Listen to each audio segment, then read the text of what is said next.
kusina. Ito na naman po tayo. May pa-order po tayong isang tinapay. Diba? Dapat talaga ang sabi ng aking customer, Monday. Pero gusto nilang maaga. Diba nga, sinabi ko, kere ng 9:30. Sabi naman niya, 8:45.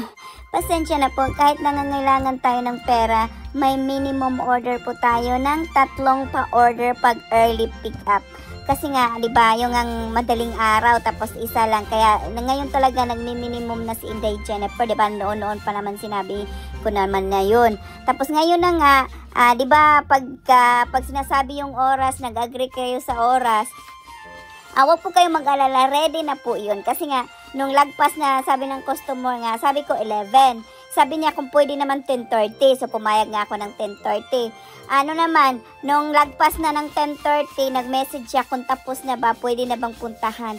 Pag sinabi ko po yung oras, may ano po ako dyan, may ilang oras po akong inano sa sarili ko para ma-ready na po yung pa-order nyo. Kasi nga minsan, di ba, just in case busy si Inday Jennifer, hindi na po niya masikaso pag-message sa inyo. Huwag po kayo mag-alala, ready na po yun ang mga pa-order ninyo sa oras na sinabi ng pick up. So, yan lang. Salamat. Bye!